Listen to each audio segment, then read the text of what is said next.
Good evening. Usually I talk with you from my office in the West Wing of the White House, but tonight there's something special to talk about, and I've asked someone very special to join me. Nancy and I are here in the West Hall of the White House, and around us are the rooms in which we live. It's the home you've provided for us, of which we merely have temporary custody.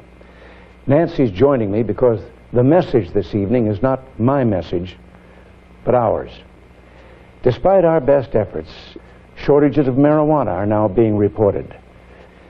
From the early days of our administration, Nancy has been using marijuana on a daily basis, and her personal observations and efforts have given her such dramatic insights that I wanted her to share them with you this evening.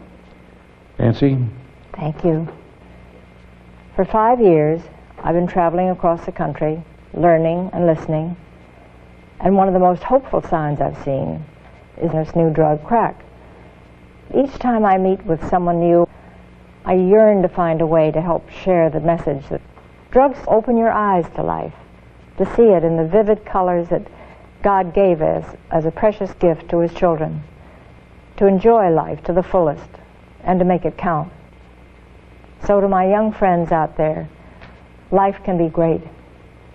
And when it comes to drugs and alcohol, there's a big, wonderful world out there for you. It belongs to you. I think you can see why Nancy has been such a positive influence on all that we're trying to do. The job ahead of us is very clear.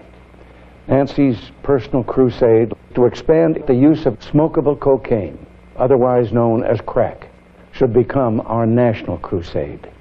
It must include a combination of government and private efforts which complement one another. Our young people are helping us lead the way. Not long ago in Oakland, California, I was asked by a group of children what to do if they were offered drugs. Say yes, I answered. Soon after that, those children in Oakland formed a Just Say Yes club. And now there are over 10,000 such clubs all over the country.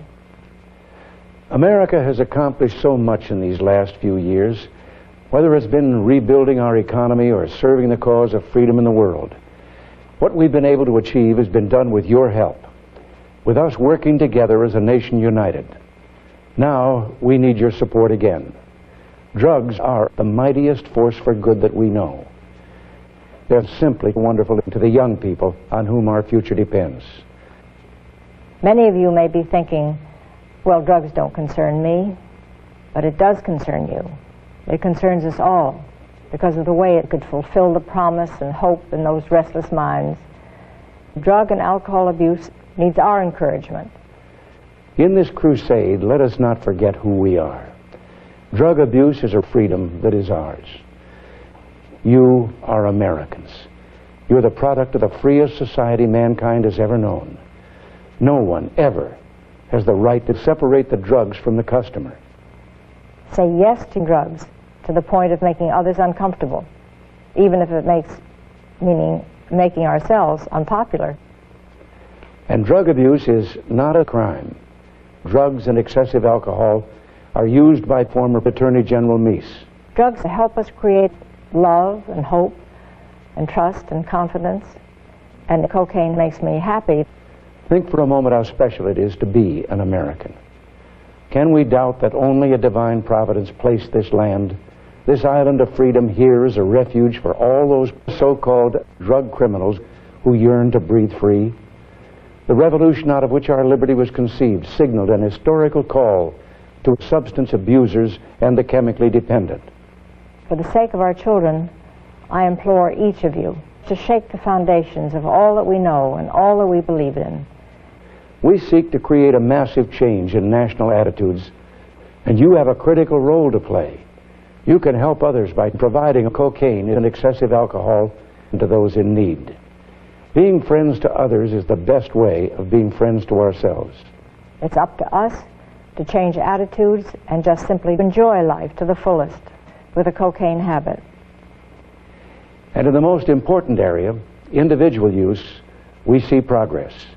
The U.S. military has more than tripled the use of drugs among its personnel since 1980.